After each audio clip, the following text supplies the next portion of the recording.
Shout out Bruce Gas, aka Toker 2. You know I had to drop a trap for my boy. Hey, boy, where you at? Yeah, I've been in your wrestling boys out here telling favors. I'm the hardest young nigga, I ain't signed to no label. Hey, Bruce Gas putting them fights on the table. Calling that boxer since Kane versus Abel. Smoking so much gas, you would think that shit was fatal. On the people's champion like Muhammad Ali. Shout out Bruce Gas, one day we gon' meet. Yeah, we gon' blow it down, we gon' smoke a hella weed. Yeah, we gon' blow it down and take a hit out the Toker 2. Slipping hella shots, feel like Tyson with the peak of little Glock on my side, but it hit just like Isaac Cruz. Shout out man, Chad, real shit, that's my fucking dude. We always cooking on the pan. Strapped to my side, I ain't talking about no sand. Cruise past me the blunt, I'ma light it like a candle. Ayy, non-stop bars, man, I always spit flames.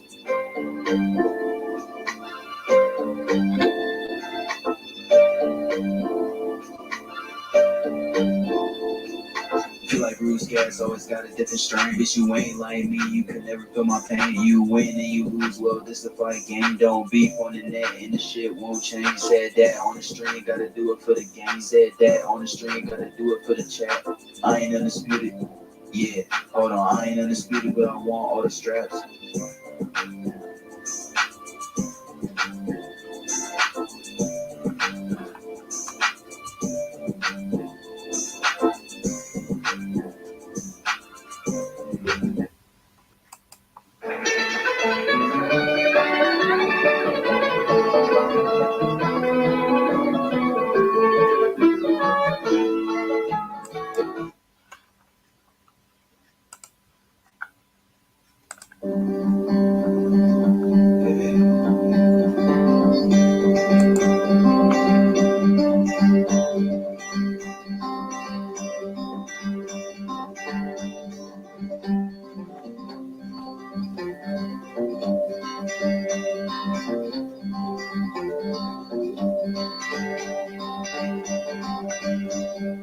Papa's name was Hannibal, Mama was Hannah Mariah. Everything we owned got all burned up in the Great Depression fire. Strip mines and one crop farming, drained the green earth dry. We lost it all till only love was left, the love one thing money can't buy. Yeah, we all just for you, singing in a dust bowl song. No, the crops won't grow, and the dust just blows. When the green fields are gone, when the green grass growing fields are gone, when the green fields are gone, when the green grass growing fields are gone.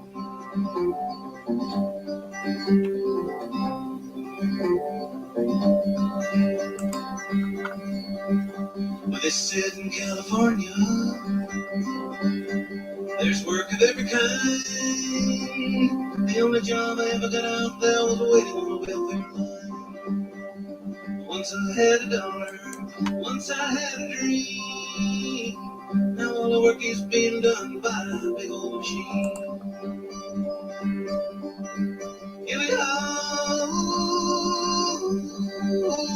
dust bowl children, singing in a dust bowl song. When the crops won't grow and the dust just blows, when the green fields are gone, when the green grass growing fields are gone, when the green fields are gone, when the green grass growing fields are gone. Hey, hey, hey, hey.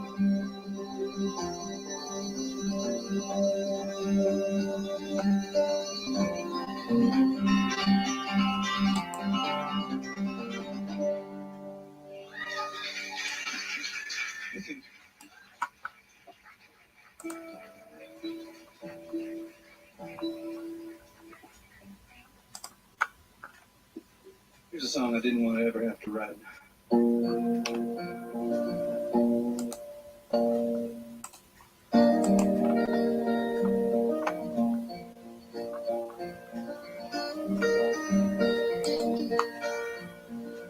I'll tell you a story not long ago.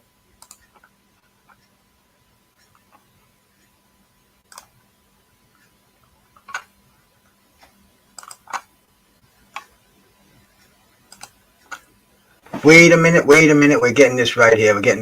Just give me 1 second. One little second here. Here we go. Salute, everybody. Salute. April 15th, 1985. Marvin Hagler, marvelous Marvin Hagler and Thomas Hearns, the war. You guys remember that fight, don't you, man? The war. Great. Oh, man. Probably one of the greatest middleweight fights in the history of boxing. And you know Bruce Gass was there, baby. I wasn't in Las Vegas. I was in Providence. I caught it at Brown University. Before we get into that, let me tell you a little about the Toker 2 here, man. I got an email yesterday. Let me see if I can share that with you here, man. Let me see if I can share that with you. Yeah, here it is. I'm gonna bring it up as best we can, man. Happy 420 day, it said. The 5th annual scratch and dent sale from the legendary Toker 2. And we know the Toker 2, man. The Toker 2 that's my weapon of mass destruction here. Probably the finest bong I've ever had in my life. I bought the original Toker 2 in 1974 when I was going to Graham Junior College in Boston. It's now a part of Boston University. It was originally called Columbia School of Broadcasting, and it was a broadcast journalism school. I got an associate's degree back in 1976, and I spent some time on the radio, and just kind of getting, I don't know, man. It was part of growing up. But anyway, man, I got my first Toker 2 back then. This is probably maybe my 4th. I bought this one for $99. My wife gave me the okay, maybe a year ago or something. But anyway, it's my first Toker of the day too, man. Tremendous arthritic pain over here, and being a card-carrying marijuana patient for the great state of Rhode Island. I usually wear that around my neck just to dispel any beliefs that I would possibly be breaking any laws in this country. No.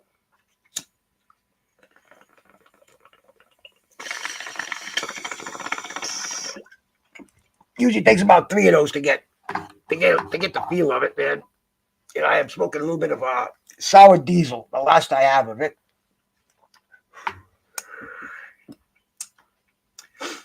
One.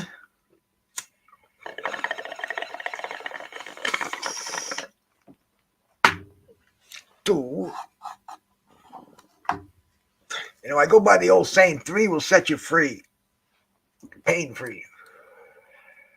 Kind of like it works as a good antidepressant, anti-anxiety agent. Because, sometimes I get in front of millions and millions of people like this, and, the average cat would get nervous a little bit, maybe sweat or start stuttering their words. And, you know how we are up here, man.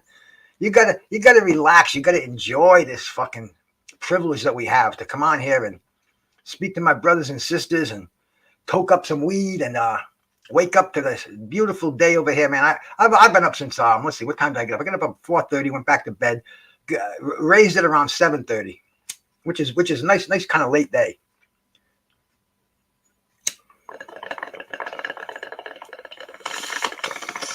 Did I do it without the herb? Punch smell it. Yeah, I could, but it wouldn't be as much fun. And plus, I'd be in pain. I'd be popping oxycodone and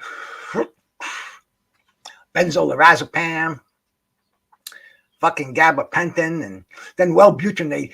They said I was going a little nuts there a few years ago, so they put me on Wellbutrin. Fucking my good friend, the doctor, you know, who I think his job is to send you to another doctor, who'll send you to another specialist, who'll send you for x-rays and then possibly for some physical therapy and maybe put you in a pain management clinic. I mean, dude, it's a fucking healthcare is out of fucking sight today. It's fucking crazy. Healer, my brother, salute, man. In fact, let me shout out everybody that come in here because you know I wouldn't be here without all you cats in here, man. And I really appreciate it, bro. On a fucking Friday morning, Friday after, it's almost noontime. It's 11:45 here, man. I say morning because, man, it's all morning. It's an awakening. It really is, man. And this is an awakening. Norris of Loxley, bro. I saw you this morning, man. I see you all the time, man. Solid cat out there over across the bay. Fucking guy. He told me he was 39 today. You should see him hit that bag, bro. I wouldn't want to be that heavy bag. So shout out to Norris. Punch Smollett, my brother. Always coming around, man. Always coming around. When Punch Smollett and John McSmith are in the same room, look out. I think they're maybe the same person, but hey, who knows, man. But anyway, man. We love having them come in here. Thanks so much, Punch Smollett. Tim Mussy, the Skywalker, my bro. Salute, man. I hope you're being careful up there today. In fact, I think you mentioned something. No, you didn't, bro. Bro, if you're working, bro, be careful, man. I'm always thinking about you up there, man. Always thinking about you. Crush the legend. Yoda Crush Wise, my brother. Salute, man. Salute. Eddie Hearn, man. Hey, good to have you in here, brother. Salute, man. My man, 88 Sports Talk, my brother. Salute, man. Salute. Thank you for stopping in. D-Ray Promotions. D-Ray. Salute, my man, D-Ray. Boakwa Zionist, salute, my man. Salute, bro. I saw you last night too, man. God bless you, my brother. God bless you. John McSmith. All right, man. All right. I knew you'd be here. And of course, my buddy Focus Ball, Coach Mind Body, DP Rocker. Man, thank you guys for coming in here, man. I'm here to share my memories of the 37 years ago today. Man, I was 30 years old. My wife had just walked out on me a few months earlier. But anyway, that's all part of the story here. Part of the great story. Remy, my brother, man. Remy, man, shout out to you, bro. Remy, great guy. Remy sent me a couple of die-cast, a couple of models of a Ford truck, and man, two great cars. They're sitting in front of me. I'm looking at them right now. I should know more about them. Drew Titan, my brother. Salute, my brother. Salute, man. Salute, bro. Salute. Drew Titan, great guy, bro. Great, my brother. Thanks for stopping by, man. Thanks for stopping by. Clarence McLean, another one, man. You know, you guys really, you know, you bring a special joy out of me that I don't know if it's even fucking exists anymore, but it does when I come on here, and you know, I see the love and the support that I feel over here. Electro Jet, another one of my good brothers. Salute to you, man. Salute to you. You know what I was talking about earlier, bro? I was talking about the Toker 2. We're going to talk about that just a little bit because this is a let's see if we can put this back on the screen. Share. Oh, it's on there. Let's see if I can get it on the screen. Let's see. I think I have to go back on, and I have to. Is this right? There we go. Okay. See the Toker 2, bro? I paid $99 for mine, and it was a deal, baby. This is a deal. $99, and now they're having the 5th annual 420-day scratch and dent sale, bro. You can get this. You can get the Toker 2 for $49.95. That's half of what I paid for it, man. They have a little bit of imperfections on the outside, a little cosmetic imperfections, like maybe that little Toker 2 emblem you see on there might be crooked a little bit, and maybe it'll be. I don't even know because I've never seen this before. I've never seen this scratch and dent sale, but they say they're 100% functional, nothing wrong with them. They're $49, and man, if I had caught this sale a year ago, you know I would have bought one of these, man. You know that would have been my that would have been what 2-for-1 sale, basically, man. So if you don't have a Toker 2, I got to pull out another bud here, man. I'm just enjoying talking to my brothers and my sisters out here. If I have any sisters out here, they come in and they up the real estate of this fucking joint over here, man. And real estate, that's a killer for me, bro. You know, I've shared my house on here. I showed you guys. I look at this little shack on the Monhoe Bay, And the fucking taxes on it are killing me, man. They're killing me. Beth Lily, thank you, sister. Hey, we got a sweet lady in here, man. Sub to Beth Lily, man. Her and the sisters out there in the Philippines, they do karaoke. They really brighten up your day. You know, because I do more than boxing, jazz, wrestling, nutrition and health, fine weed. I know a lot of different topics I like to talk about on here, and I go see Beth Lily. I go see the girls out in the Philippines. You know, they will definitely brighten your day, man. Brighten your day for sure, for sure. You know, I go everywhere. People say, "Oh man, what are you going there for? What are you going there?" You know why I go there? Because I feel love when I go there, man. You know, I feel a kinship, especially the boxing channels, man. You know, no matter where you're going, what your politics are, who you're a fan of, who you hate, the people that you hate that hate the people that you hate. I mean, fuck, it's fucking crazy. You know why I go there? I go there because there's so much love for boxing, and you know, I just feel it. I get fucking satiated. I feel full after I leave some of these sites, man. I hear other people's opinions. I weigh them with mine. I don't go on and argue. That's the last thing I want to fucking do is argue about boxing on the internet, bro. Fuck, man. You know, I come on here to appreciate it, man. My brother Scrapbook. Anybody who hasn't subbed to Scrapbook Boxing, man, you know, you're not a boxing fan. But anyway, he put a thing out there on Philadelphia fighters. And man, it was like talking to an OG. I love watching them Philly fighters, man. Matthew Saad Muhammad. Fuck, man, there's just Tim Withers. So many of them. And Scrapbook was naming them all, naming some of the fights. And you know, my brother George Jakovic, man, my co-host on Tuesday Night Fights. You know, he said to me the other day, he says, you know, we should do something on Matthew Saad Muhammad.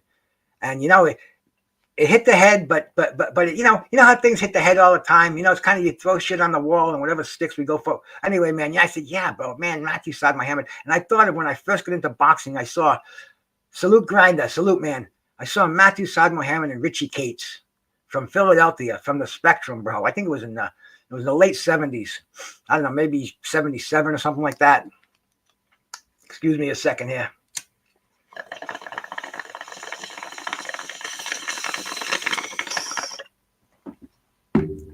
And I said, look at these fucking guys. They're knocking each other down and they're getting up. And it's Matthew Saad Muhammad.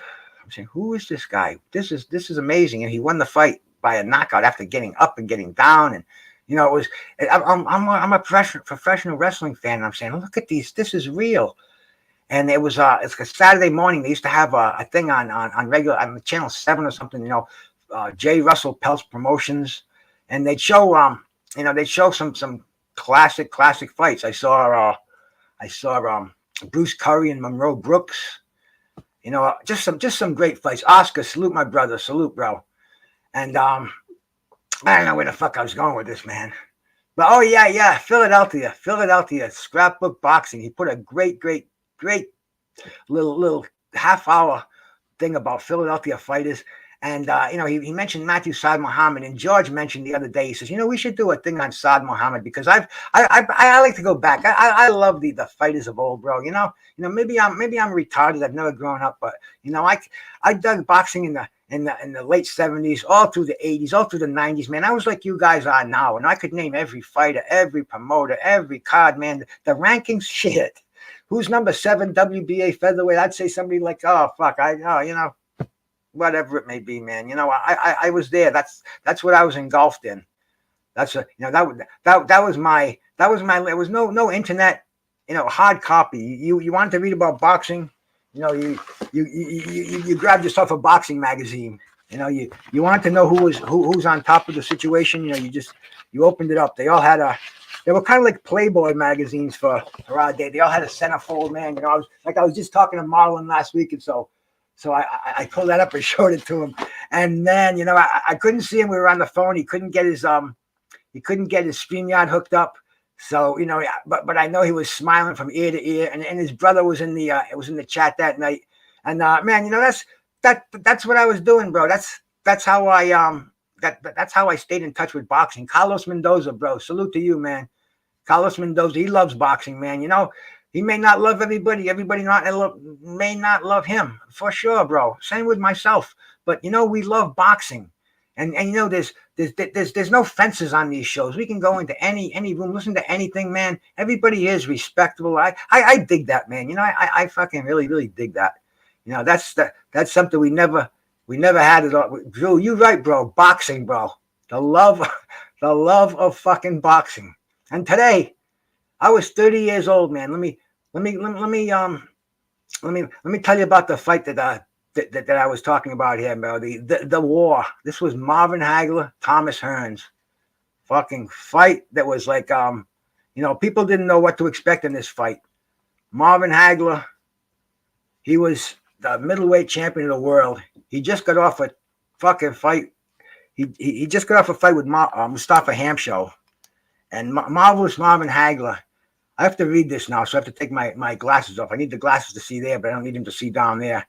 He was 60 wins, 2 losses, and 2 draws. And if I can recall, man, let's see, it was Willie the Worm Monroe and Boogaloo Bobby Watts that he lost to, which he avenged. And he had 50 knockouts. He was a 5'9", 159-pound middleweight champion of the world from Brockton, Massachusetts. And then you had Thomas the Hitman Hearns. You know, Thomas Hearns out of Detroit, Michigan. 40-1. That one was Sugar Ray Leonard. Nitty G, my brother, salute, man. Thank you for stopping in here, man. That one was Sugar Ray Leonard. And it's funny because Sugar Ray Leonard was the fly on the ointment in this whole, I don't know, a triad maybe. I mean, the greatest fighters at the time, man. It was the welterweights, the middleweights. It was action, bro. It was all the time. The 4 kings, Roberto Duran, Thomas Hearns, Sugar Ray Leonard, and Marvin Hagler. And, bro, they fought each other. Not like the 4 queens today. They didn't have promoters and roads to cross. They didn't give a fuck. They went in that ring, man, and they showed who was the best. You know, and out of that, man, the best was marvelous Marvin Hagler. Trick, my brother, salute, bro, salute. You know, there's no question when the dust cleared up, you know, marvelous Marvin Hagler beat every one of them. You know, he didn't beat Sugar Ray Leonard. I'm sorry, man. And that was another controversial fight where you know, sometimes I blacked that out. But marvelous Marvin Hagler, you know, my brother Mad Chad said it once, man. You know, that's a man that we have love for. He said, you know, I think I love him more than I love my father. Powerful. Trick Nolte, my brother. Trick Nolte, man. Shout out to Trick Nolte, man. Trick Nolte is my friend, man. He's a dude, man. I met him on here. We never touched flesh, but I speak to Trick Nolte all the time. I confide in Trick Nolte, bro. I mean, damn. If I don't get my weekly call from Trick Nolte, something's wrong. And man, Trick Nolte has turned me on to some historic names in boxing. You know, Drew says it all the time, man. Let's give these fighters their flowers while they're here. Now, that's what I feel like, man. I feel like you guys are giving me my flowers while I'm here. And man, where's my water? Excuse me. I have to get up and grab a glass of water here, man. I'm back in my little studio that I took over my living room for to make my boxing studio here. Water.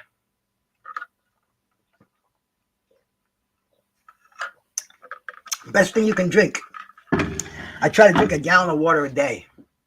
You know, water is going to keep your organs hydrated. Not only your throat, you know, but your internal organs, man. You know, water is really life.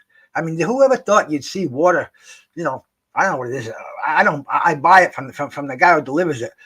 You know, on par with gasoline, man. I remember when water and gas were the same price, and I'm saying, whew, this country is fucked up, man. You know, water is valuable, man. You know, we need water. Water is I don't drink anything but water. I don't drink alcohol. I don't drink caffeine.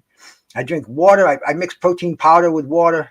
That's another thing. I drink that. That's my first drink of the day. Protein powder, a cup of yogurt, and water. Shake that up. Bango. That with my supplements and you know, my vitamins that I have to take. Not vitamins, my pharmaceuticals that I have to take, my high blood pressure pill. You know, Drew's mentioned that on his show too, man. And that's the way it is, bro. But see, marijuana has gotten me off 4 very hard and very deadly fucking prescription drugs that I think I would have been straitjacketed to me if not for the weed, which is what I smoke it for medicinal purposes. I'm a card-carrying marijuana patient. I also love the way it makes me feel. I'm in control. If I was in, there we go. You know, the typical pothead will have 5, 6 lighters in their house, but they won't be able to find one. And that was me for right there. I have one brand new in the package I haven't opened up, and I probably have 5 of them laying around. I can find one right now, but anyway, I get that one. And like I was saying, man, you know, I drink a lot of water, man, all the time. If you're thirsty, then it's too late, man. Keep yourself hydrated. Keep yourself flush with the water, man. Water is key. Water is life. That's one of the top 10 supplements. I wrote an article back when I was doing training and nutrition, and we had a newspaper that was put out in the area. It was called Fit to Print. It was cool. You know, you'd go into GNCs and you go into vitamin shops, and it'd be a stack of them like that. And then they asked me to write an article in it one time, and man, I wish I had saved it. I'm sure if I asked my wife, she could probably find it. And it was my top 10 supplements at the time. You know, creatine, glutamine, you know, branched chain amino acids, whey protein. Fuck, I mean, you know, I easily put 10 of them in there. Vitamin C, vitamin E, but I included water. Water was definitely one of the supplements that I do. I gotta put my eyeballs on now so I can see the comments, because I'm sorry I'm missing them, but I got cataracts in my left eye and I'm fucking half blind in my right eye, and even these glasses don't do so great here. But Bruce got earrings. Yeah, bro, I got a pierced ear. I got it just before the Hagler fight, if I recall. I went to Provincetown to see him train with my ex-wife. Fucking, that's another story, bro. Marvin Hagler used to train at the Provincetown Inn, and you could go down there. It was in the off season, and they had a rate there. It was like $79 for 2 days. You know, one night, 2 days. But you go see Hagler. Was it 2 nights? I don't even remember. It was so long ago. But Marvin Hagler was sparring at poolside. They had the pool set up with a ring in there, and he'd run in the morning. You could go run with him if you wanted to. He didn't start running till 7 o'clock because he ran on the dunes. There's no fucking street lights on there, bro. Marvin Hagler didn't want to break his neck. He was a wise individual. People say, you know, up at 5, man. You know, he started his training at 7. That's fact, bro.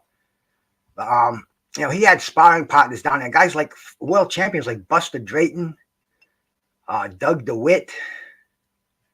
I mean, it was unbelievable stuff, man. And he'd spar at ringside. And Marvin Hagler, his sparring would blood splattering. I mean, it was my wife. I couldn't watch it. You know, we were there for 2 nights, because the second day I went down to respond at 4 PM, and I think they charged $2 for the public. But Provincetown it's a little community.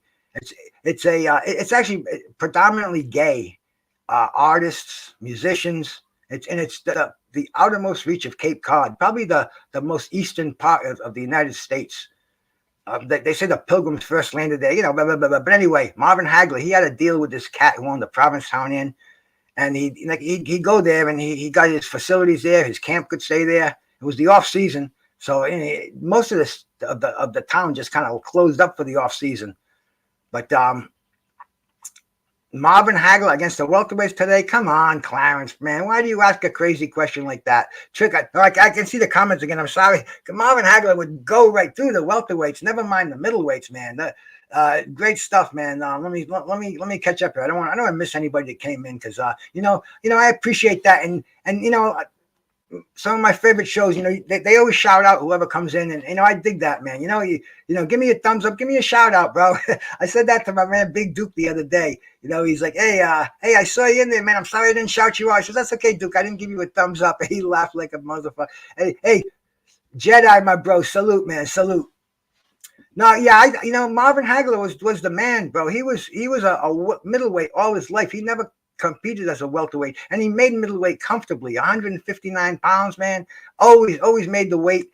Michael Spinks, they wanted him to go up to light heavyweight to challenge Michael Spinks, because Marvin Hagler just cleaned out the middleweight division. He was fighting some opponents twice. You know, they had to recycle some of his fights. But man, the fight with Thomas Hearns, bro, that was that was the fight. You know, it was on 37 years ago today. I misplaced that, because see, I was 30 years old and it was 37 years ago. I'm 37 now, and I remember it well. I was my ex-wife. She knew, of course, she knows I'm a boxing fan, bro. I mean, shit. That's the reason we got divorced, man. She wanted to go out on well, not the reason, but the final straw that broke the camel's back. It was Michael Spinks and Larry Holmes, the first fight, and she insisted we go out, and I'm like, fuck no, fuck no. This is a heavyweight championship of the world. What the fuck are you talking? She went out all right, man. I didn't. She didn't. I don't know if she came home 3-4 o'clock that morning, reeking of booze. I didn't give a fuck who she went with. But anyways, I didn't care. It was crazy shit. But it was the end of my marriage. But it was also my ongoing love affair with my mistress, boxing, who's fucked me over, burned me, stolen my money, left me for dead, and I always take her back. We always take her back with open arms.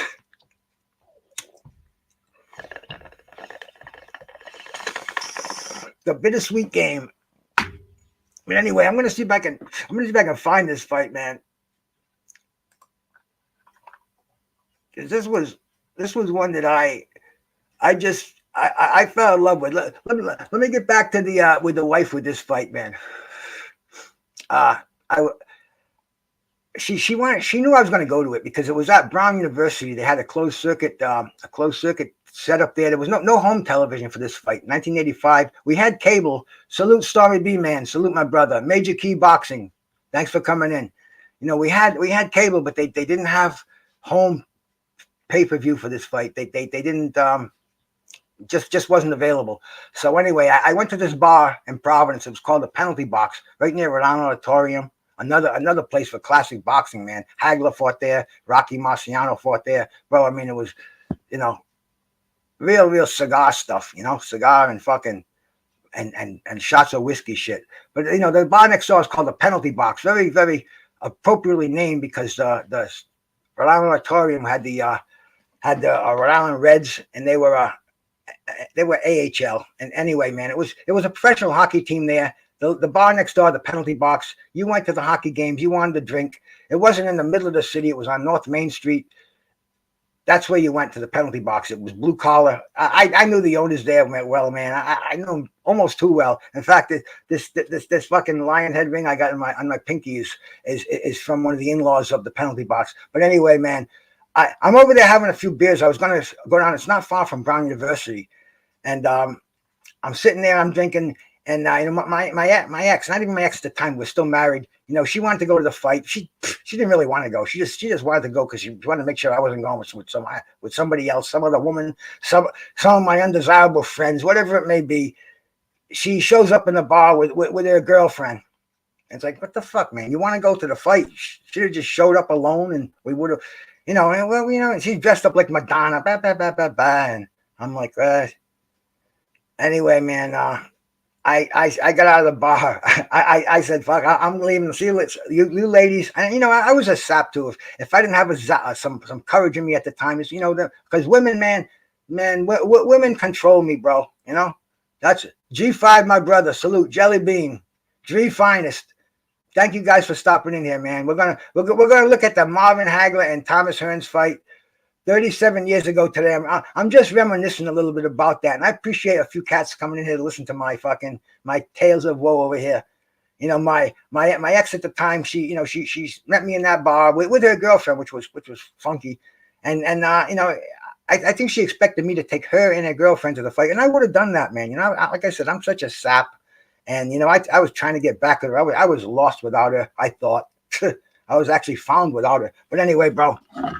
I got out of the bar myself. I snuck out. It was a lot of people there, and this bar had a big screen, and they had a satellite dish. And before they got more technology savvy, this bar used to show all the big fights. They could play with that satellite dish, and they could get the fights like let's see, what was the fight before that? Jerry Quarry and Larry Holmes. They got that one there. They had Hearns and Leonard there. Duran and Leonard was shown there. The fights they couldn't show. Very few people had this big satellite set up, and they did. Chen Smoke, salute to you, my brother. A wrestling question. Wrestling finishing move came first. The Las Vegas leg lock by Austin Idol or the figure 4 by Ric Flair? I'm going to say the figure 4 by Ric Flair trick because Ric Flair was taught that move by a guy named Nature Boy Buddy Rogers, and they even had a big they had a big falling out at the end, and Ric Flair ended up breaking Buddy Rogers' leg with the figure 4 supposedly. But yeah, I'm going to say Ric Flair, bro, and he was taught by the original Nature Boy in wrestling, Buddy Rogers. Who probably copied his schmuck off Gorgeous George, who was the who Ali copied his trademark from. Who wrestling and boxing hand in hand, Trick Nolte. You know that, my brother. Someday, I can do wrestling shows and I want to do them so bad. I did one I did a little WrestleMania the other night.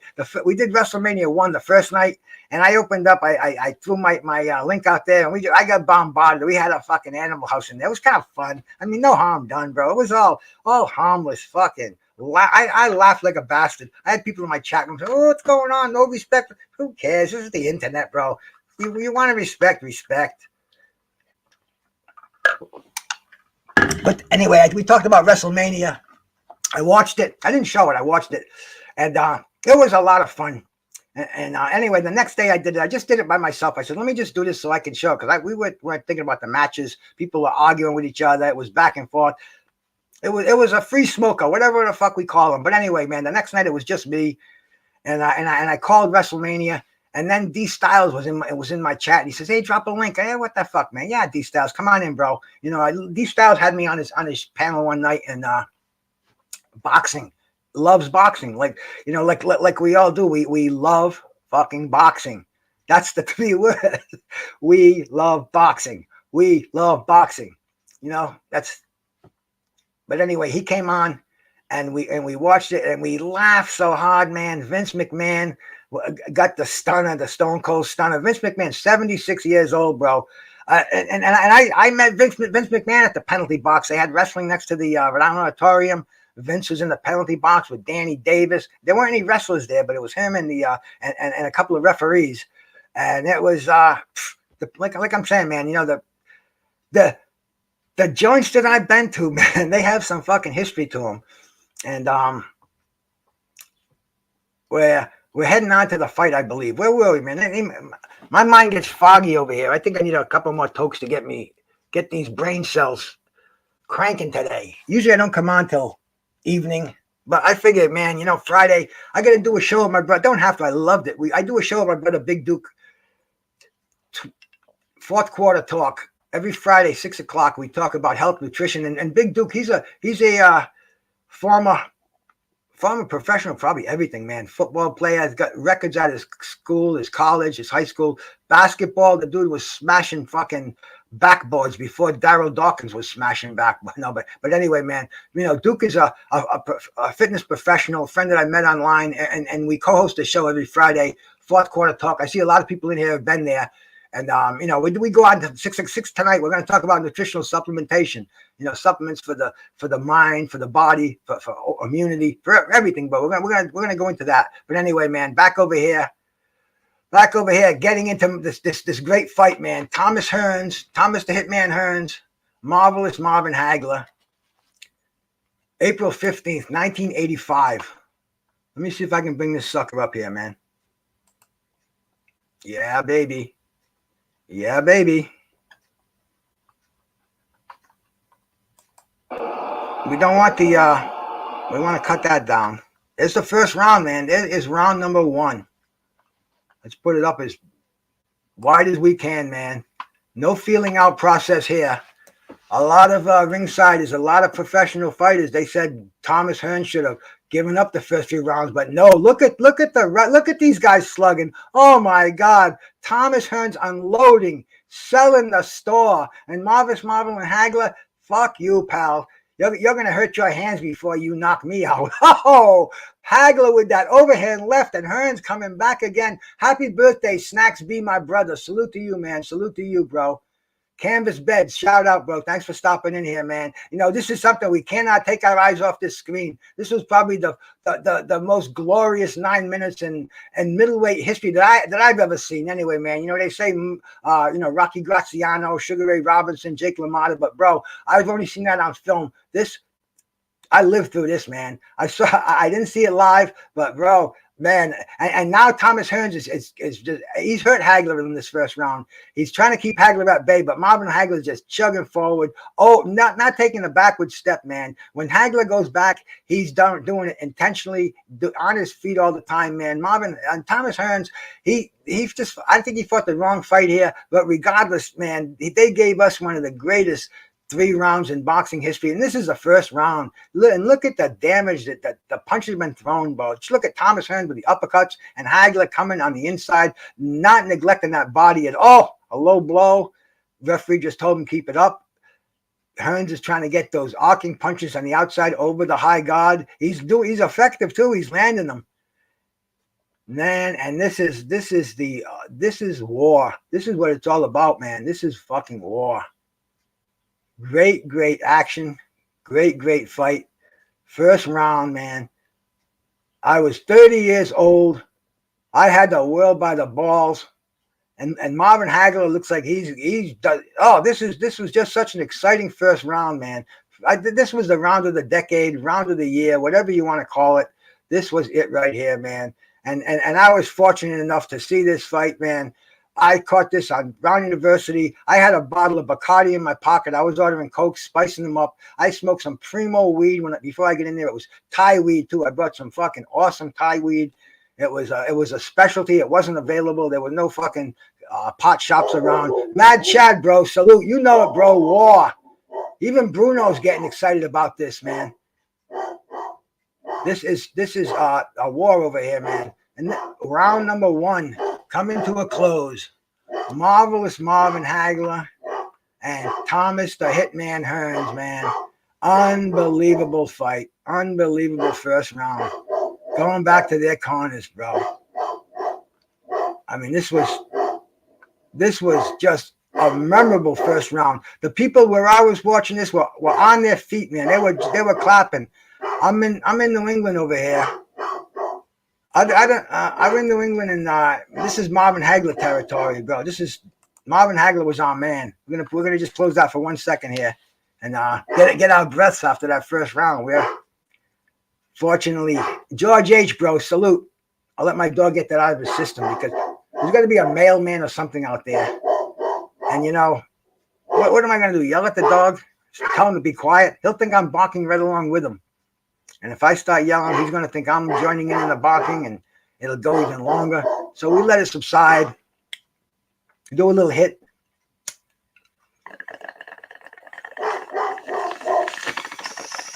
Have a little water. But that first round, they say that's when Thomas Hearns injured his hand. That was always a long-standing talk after this fight. I think Thomas Hearns broke his right hand off of Marvin Hagler's head. Very possible. Very possible. I think Bruno. Hey, Bruno, what are you barking out there for? Who's out there? Come on. I could get up and get him a dog biscuit or something, but it doesn't bother me that much. I hope it doesn't bother any of you cats out there, man. But we're gonna start the second round over here. And Marvin Hagler is getting his cuts attended to. It looks like, yeah. He's got the Petronellis in his corner. Pat and Goody Petronelli had him since day one. I mean, they were, Marvin Hagler. He didn't mess around. He was promoted by Bob Arum for the most part, and Arum didn't even want to promote him at first. It was a hard thing. And look, here we go, man. Look at some of this action from round number 1 in this fight. Hagler blitzing him and just combinations. Hearns has got some good defense, though. We got to remember, Hearns was an AAU champ. I mean, incredible boxer, known for his power. But in the amateurs, man, Hearns had over 100 amateur fights. I believe he had 9 knockouts, 7 knockouts, something ridiculously low like that. McToilet, salute to my brother Phil. How you doing, man? Round number 2. And Thomas Hearns on the outside, man. Thomas Hearns was told in his corner to stick. Use your height advantage. Use your reach advantage. But see, Thomas Hearns, he couldn't resist a firefight, bro. And Marvin Hagler's going to take none of that. Hagler's just coming forward, man. He's like a fire hydrant just coming at you with fists. You know, what are you going to do? Kick him? Take a baseball bat to him? No, man. This is war.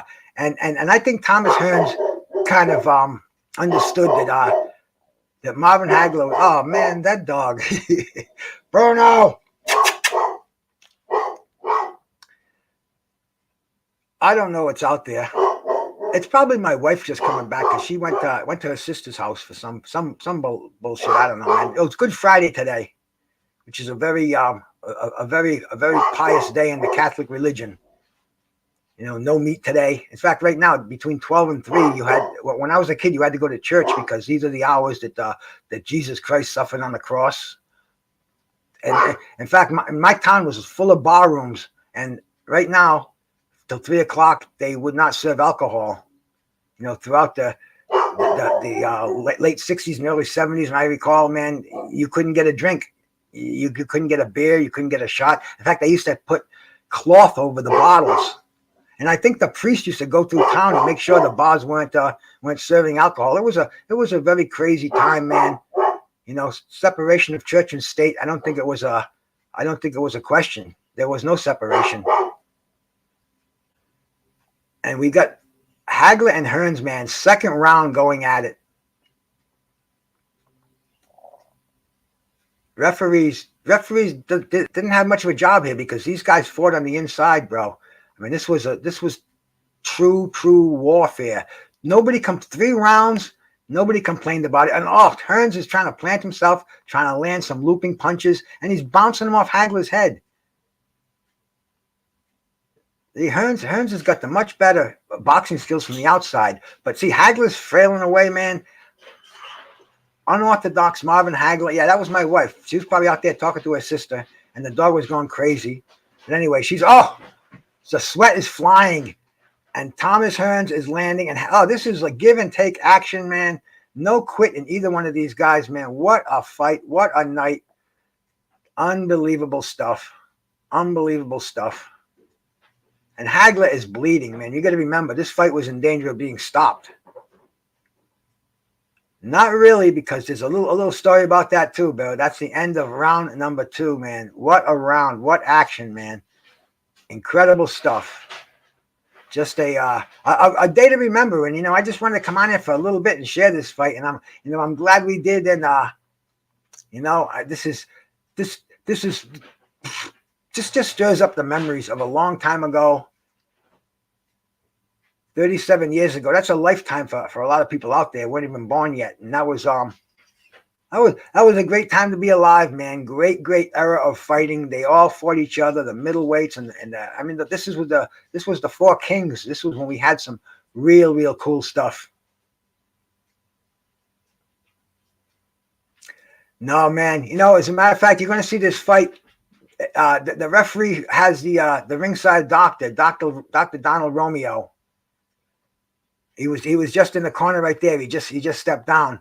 And this ringside doctor is as big a fight fan as he is a physician. And you watch when the referee, man, Tony, what's the referee's name, man? I don't know why I can't think of it, because I knew it, and as soon as I shut the broadcast down, I'll think of it. But it seems like right now, when I'm looking at it, I can't think of his name. But anyway, man, Marvin Hagler gets a very deep cut on the bridge of his forehead, on the bridge of his nose, on his forehead, and the fight is in danger of being stopped, as we all know. Because I mean, anybody who hasn't seen this fight a dozen times, but it's so much fun watching this fight, man, with you cats. Oh, Hagler just wobbled Thomas Hearns. Hagler hurt him. He knows it. He's moving in. But Thomas Hearns is not going to be denied over here, man. Thomas Hearns is planting his feet. He knows he's supposedly already injured. He watched Thomas Hearns relies predominantly on the left hand. He's hurt the right hand. Now taking time out. He's calling for the ringside doctor. Now watch this doctor. He just separates him, takes a look at the cut, doesn't want to consult with anybody. The fight goes on. He does not want this fight to be stopped, man, bro. And Donald Romeo, I think he was a doctor for Floyd Patterson's fights, for Christ's sakes. You know, he goes way back. Oh, and Marvin Hagler knows that the fight's in danger of being stopped. He's not going to fuck around. It's war right now. Thomas Hearns has got the injured right hand. He's relying on the left. He just threw the right without much force on it. He's trying to keep that jab to keep Hagler off. And Hagler, he knows that this is it, bro. No, he just landed that fucking overhand right, left hook. Just got Thomas Hearns is down and out. What a fight, man. What a fight. Woo. And, you know, Thomas Hearns said, somebody's going to be carried from the ring at the end of this fight. And man, wouldn't you know it was Thomas Hearns who was carried from the ring. I think this dude's name is Donald Thibodeau, who picks him up, man. Big cat, redhead, beard. He was always in Thomas Hearns' corner. And Marvin Hagler, he just did it, bro. He just showed the world that he is the greatest middleweight in the world, bro. That was it, man. A lot of people thought Thomas Hearns was going to be too much for Hagler. You know, marvelous Marvin Hagler doing his thing. He had beaten Roberto Duran, and Thomas Hearns is being carried. He's being carried out of the ring, man. Unk Tree, salute my bro. Salute, bro.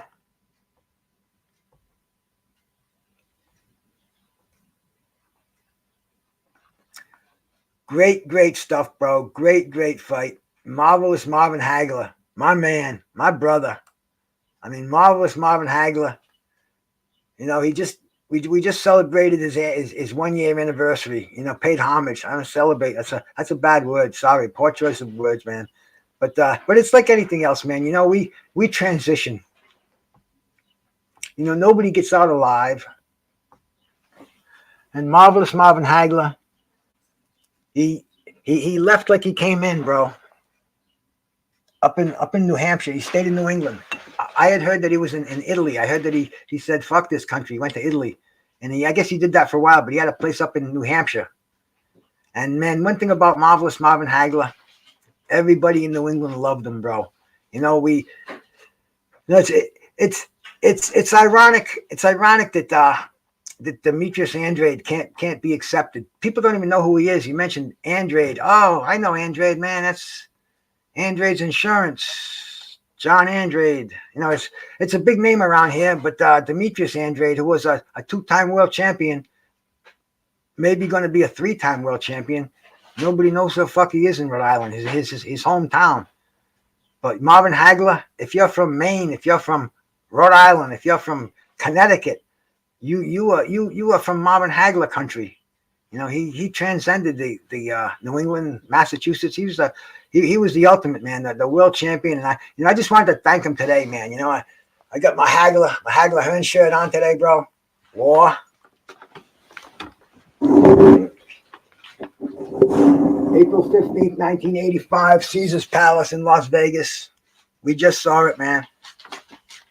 It was great to see. My wife just went to the bank, took out our house. No, that's our tax money. That's the most important thing. That's our biggest bill around here. That's fucked up, man. So let's overthrow this company now.